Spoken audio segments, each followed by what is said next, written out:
So we have attendees clicking in, which is great.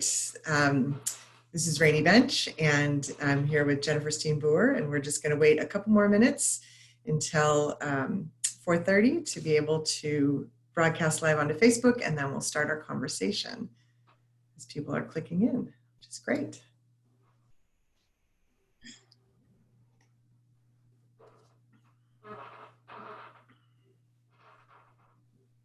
Let's see, screen share.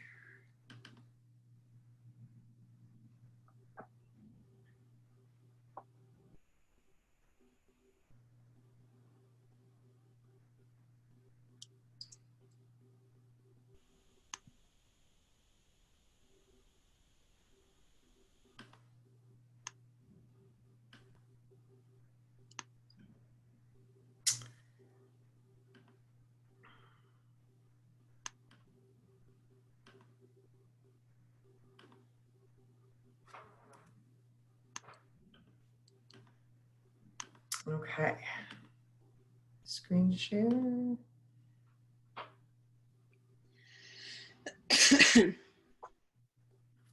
All right, now I'm going to broadcast us on Facebook Live, so give me a minute as people are still coming in, which is great.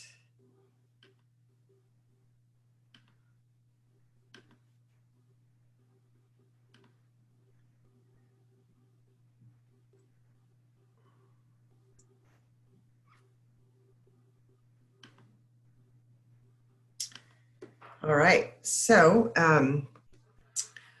welcome to this afternoon's edition of Chebacco Chats. Just want to make sure we're on Facebook and streaming live there.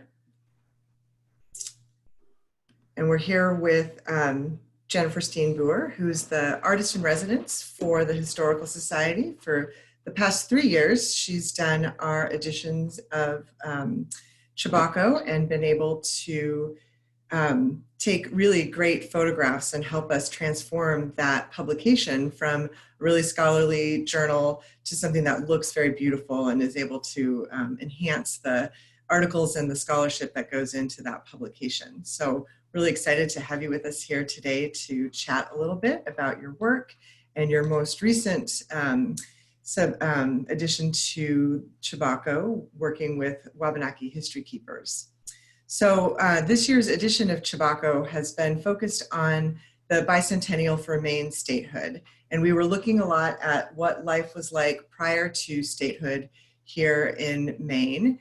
And as we've commemorated the bicentennial, it's really caused the Historical Society to think more critically about the impact that statehood has had, not just on Native people living here in Maine for thousands of years that have been really affected by the current political boundaries as we sort of recognize them today.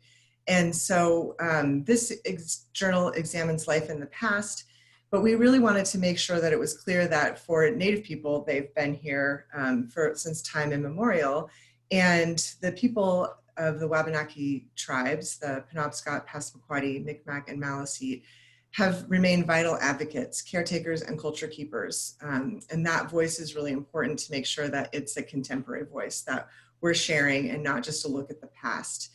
It's really vitally important for Wabanaki people because they've been trying to preserve and keep this portion of their history through years of colonialism and oppression. And so we felt like one of the most effective ways to make it really clearly understood that the Wabanaki are a modern people living in Maine today and being able to keep this culture intact for so many years was to be able to really show vibrant portraits of people today doing this history work. And so this has been where Jennifer has been stepping in to help us do that work with the Society and the History Keepers. So as I mentioned, this is the third time that Jennifer has contributed her work to Chebacco. And so we'll start a little bit talking about the work that you've done in the past with us.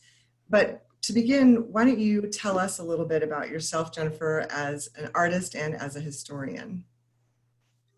Well, let's see. I've been working as a photographer for a little over 10 years now. And I also have a long background as a historian. My undergrad degree was a double major in art history and Asian studies. And I have a master's degree in landscape architecture with a certificate in historic preservation. And then in between college and grad school, I was interested in becoming a rare book librarian. So I did an internship in the rare book library at the University of San Francisco. And then in grad school, I also worked for the university landscape architect doing research on the construction history of the college grounds. So historian and artist. That's great. And so what was your first project with the Historical Society, and how did we connect with you? How did we start that process together? Well, in 2019, the Chebacco theme was collections. And I had been doing these very crisp, almost clinical still lives of things I find on the shore. And I think Tim thought I might be able to do something along those lines for the journal. But then the list of objects started to come in, and there was like a 90-foot tall Dawn redwood tree and a car and George Doerr's ruined house. And we sort of had to reimagine the project completely. Nice. So taking these kinds of composite pictures, can you describe a little bit the process of doing these pictures, and what inspired you to start assembling composites like this? Well, they're not actually composites. I've built a light box. If you can picture a cube made out of foam core that's about 36 by 24 inches, and the top of the cube is white plexiglass. So there's lights inside, and then I've built a structure that has lights from above as well. And so I lay out the whole composition on the plexiglass with the light shining through from below, which is why you can see how translucent a lot of the objects are. And then my camera is on a tripod with a horizontal arm, so I'm shooting looking straight down. Wow. Nice. So how did that compare to taking pictures of museum collections? Well, as I said, there was quite a variety. Of the photos that are on the screen now, the one on I guess it's the left. I always get a little confused about how the viewers are seeing this, but that's a bird from George Spellman's collections. He was from the Champlain Society. And that was at the zoological, oh my God, I'm blanking. In Harvard, the collections. Right, the museum collections at Harvard. So I had to go down there and photograph, behind the scenes, which was tremendous fun. And then there's a copy of George Snell's Nobel medal that's at the Jackson Lab. So again, I was in their archives. And on the right, that's the horn of the car at the Seal Cove Auto Museum. Yes, the Peugeot, which is well known for its brass and it's so beautiful. Horn. Yeah. So the trick with that one was to find some way of presenting all these objects that were so different in texture and scale and size that would give a coherent project, a coherent look. And so we focused on sort of the tactile, what objects felt like, and the glitteriness of the brass and the softness of the feathers or the sharpness of the claws, to try and give some sense of the physical aspect. That's what really brings us into archives in the first place. Those of us who are fascinated by museum collections, it's much more fun to see things in person. Absolutely. Absolutely. I just got a notice that we were dropped by Facebook Live, so I apologize for a moment while I get that back up.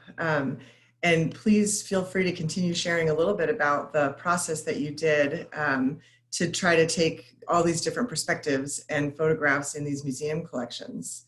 And not just museum collections, as you pointed out, you had to work with larger objects too, like the tree and the car.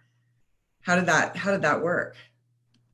Well, as I said, I concentrated on trying to communicate what the objects feel like when you're with them, like the textures and I'm blanking on words.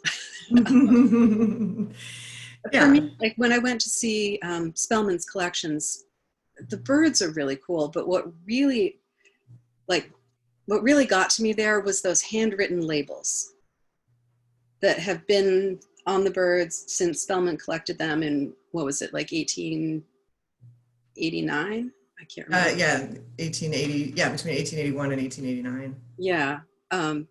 And so there's this feeling of a connection across the years when you see something like that. Mm. And, it's a little bit of an illusion, but it's what I think we all look for in the archives, is that sense of connection with the objects and through them with the people who originated the objects or artifacts. Yeah, when we were talking about this interview, we talked about the power of objects and how they resonate with people, which is why museums are relevant. If you could understand everything you needed to about an object, you could look at it online or you could look at a reproduction and that would be sufficient. But we know that people come to museums to see the real thing. And so I think one of the great things that I've enjoyed so much about these early photographs from your work as an artist in residence is that you can see the details. You can get up close to the object in a way that you might want to in a museum. So you don't see the entire bird, but you're looking at something really detailed and close. So I think that connection really comes through with your photos. Oh, good. Yeah, yeah. So your next project that you worked on with us at the Society was for the edition of Chebacco last year, which was Harboring Religion, Missionaries, Converts, and Sojourners. And in this case, you had an opportunity to go to a variety of island churches to look at the stained glass and to be able to document and take pictures of the stained glass. Do you know, had there ever been a project like this taken on where somebody was trying to document all the stained glass on the island? No. There are 3 churches that have documented most of their glass. But even those 3, that's Hulls Cove, or Church of Our Father, St. Mary's, and St. Saviour's, all have some pretty good documentation. But there are still windows in each of those buildings that are completely unattributed. Even the churches don't know. I'm actually starting to write a book based on the work that I did for the Historical Society. There were so many unanswered questions that even after doing the exhibit, I found that I just really wanted to go deep dive into all the church archives and actually answer, like, who did this window and when? And then there's all kinds of stories about the people in whose memory they were given. Mm. Oh, wow. Right, which we didn't even touch on in the exhibit or in the article. There just wasn't room. And I'd really like to get more into that. Are you continuing to work with this project? Yes. In fact, I spent a lot of today trying to pin down when Eden Baptist got their window, but I really need to go talk to them some more. It's a little hard in the age of Corona. Well, that's true. That's true. And this is the edition that we won a National Leadership for Excellence in History for this edition, for the scholarship, and then also for the great documentation that you've done through these images. So those first 2 projects, I think, really helped us to transform Chebacco. And then this latest edition is where you really have a chance to do something totally different. So can you talk a little bit about the difference between taking portraits of people and trying to capture a part of their lives that you want to share with viewers versus taking pictures of objects? Completely different. For one thing, I never had to make small talk with the objects while I was setting my lights up. And I'm really bad at polite conversation.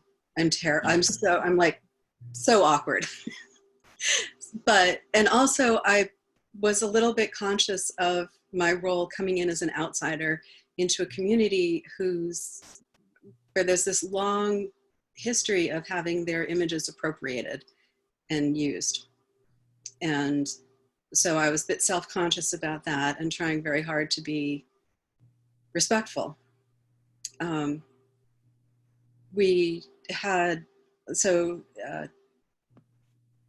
and I had talked over the idea with James Francis, who is the tribal historian for the Penobscot Nation.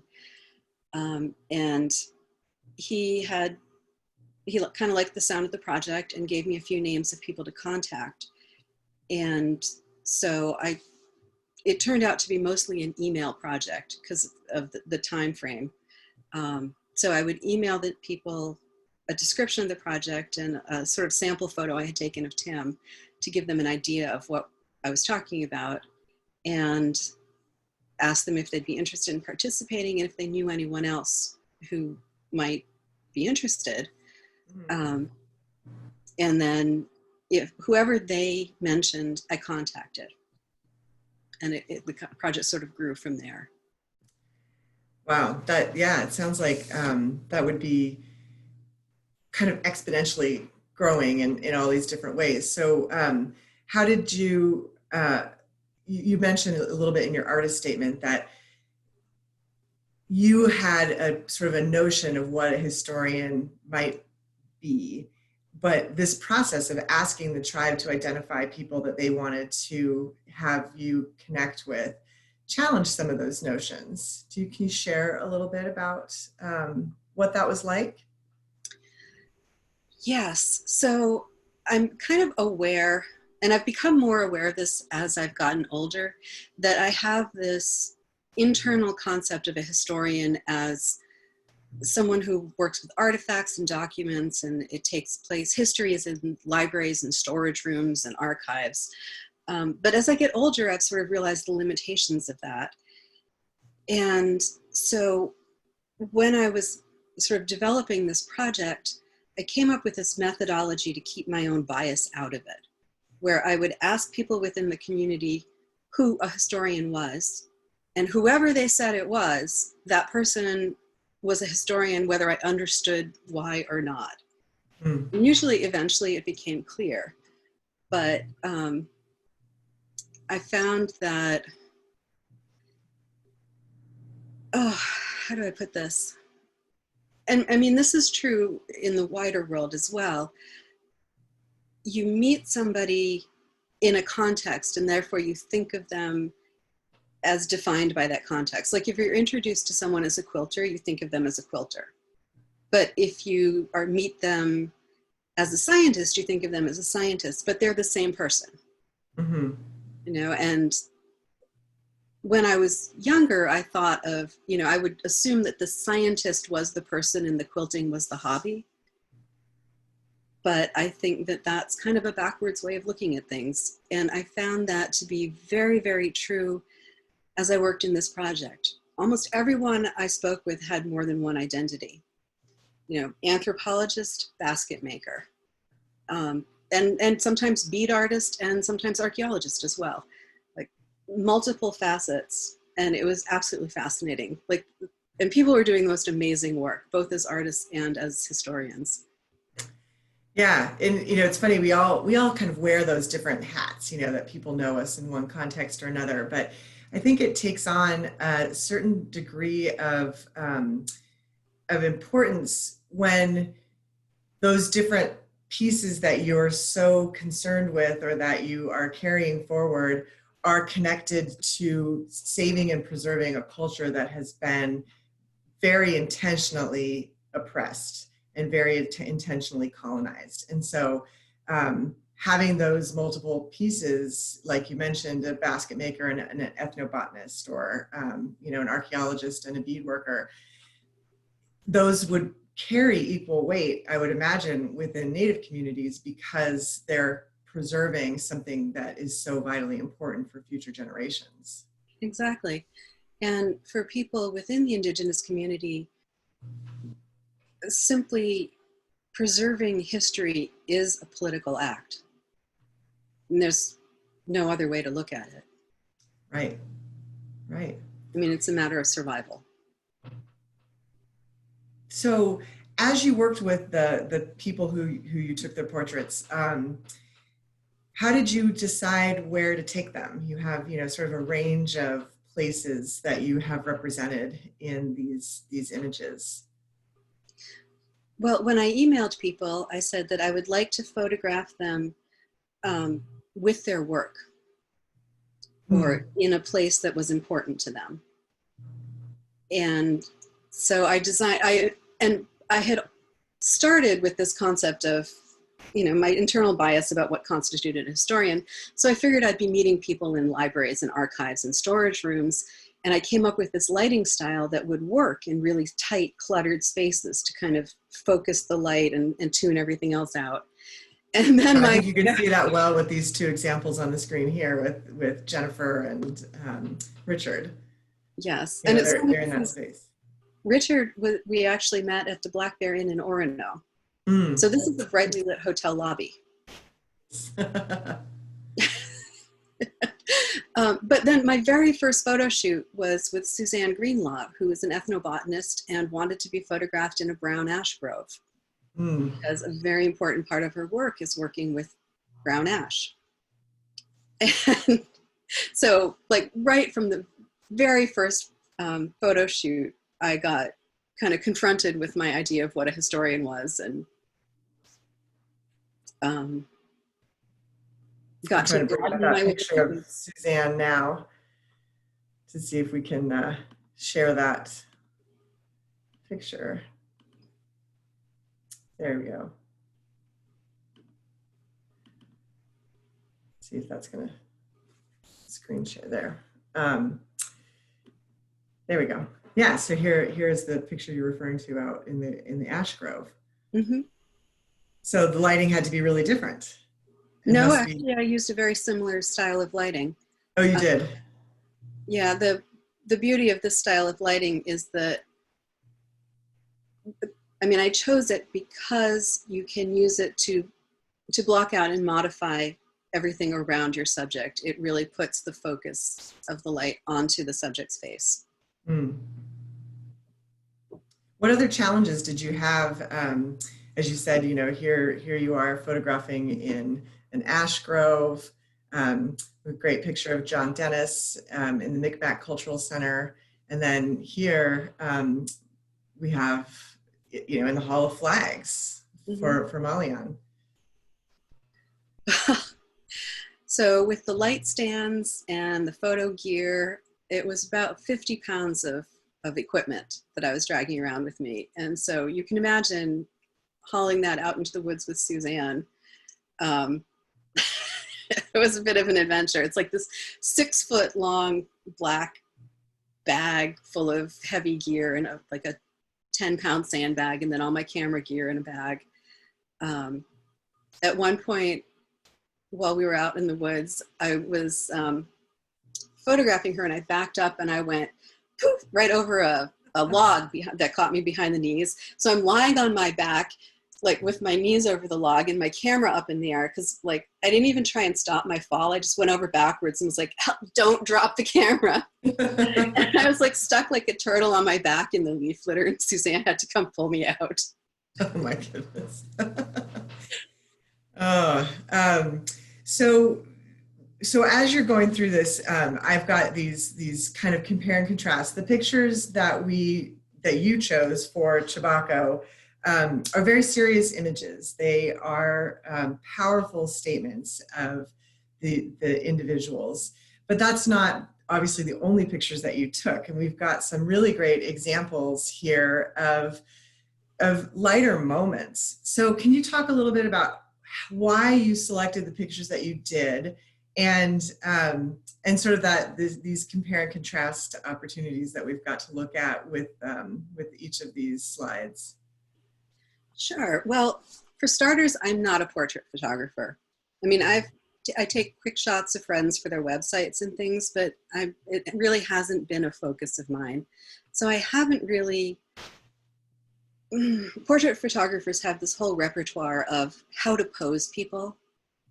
Turn your head this way, put your chin out, turn that way.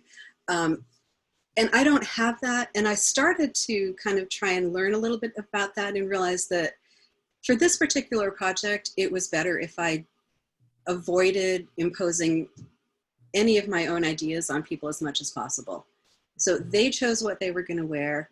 I gave them some sort of basic guidance on, like wear sleeves that come to your elbow, so that because skin is brighter and draws attention.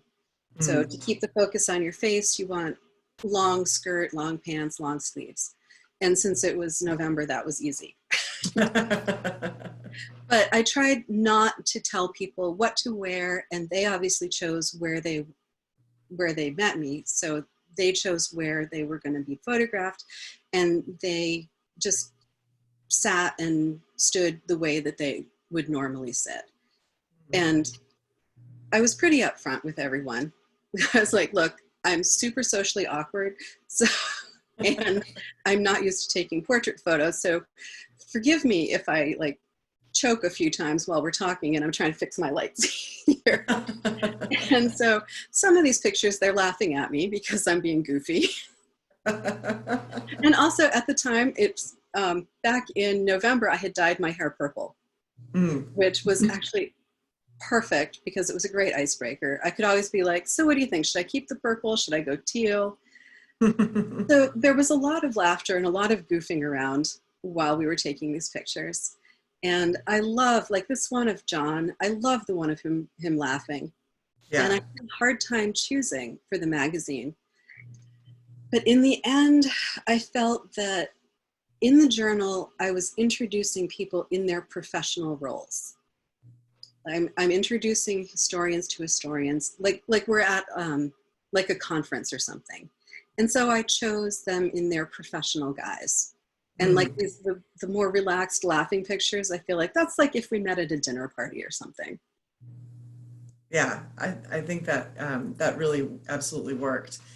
And I would say we are down to our last 5 minutes. These always go really quickly. So I have another question for you, but then I'd like to also open it up to the audience for questions. If you have anything that you'd like to know or any comments to share with Jen, you can either post them to Facebook, which we are still streaming live on, or through the chat box here in Zoom.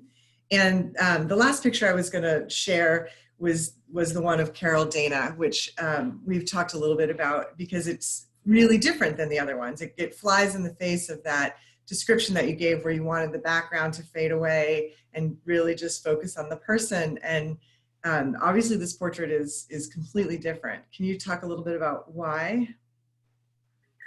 Well, as with everyone else, this was the first time that I had met Carol. And I always, tried to learn as much as I could about people beforehand. So I knew going in that she was a language keeper and a very important person in her community and has done tremendous work. And then I went in and I saw this wall, you can't even see every wall here is covered either with books or images. And we started to talk about them. And these are family members, ancestors. I don't know if you can see, but on the wall, almost directly above her head, there's a photo or a poster of Princess Leia that says, "A woman's place is in the resistance." And it just became really clear that this wall was really important to her, that this wall sort of summarized her work. And so I got faced with, do I make a portrait that fits with the series or do I make a portrait of Carol? And I went with, let's make a portrait of Carol as best I can. Yeah, no, it's great. And it captures her so beautifully and so perfectly. So I'm going to take us off screen share and just see what we've got for questions. We had a comment that came in that just said, your respect comes for the people you photographed comes through so your respect for the people you photographed comes through so clearly. I love these portraits. Oh, thank you. Yeah, so really nice compliment there. I have another one. You've done a wonderful job of honoring the living Wabanaki people. Thank you and congratulations. Oh, thanks. Yeah, so some really great feedback. Thanks so much. Well done. So articulate and sensitive. Oh. One thing I would like to say before we finish, all of these people are doing amazing work, and a lot of it is online. Like if you Google the name of anyone whose portrait I did, a lot of them have publications. Really, go take a look. They're doing such cool stuff. Yeah, and so what is it like?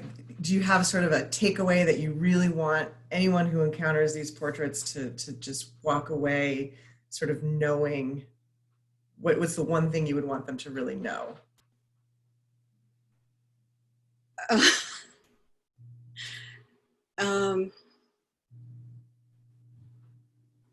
Yeah, okay.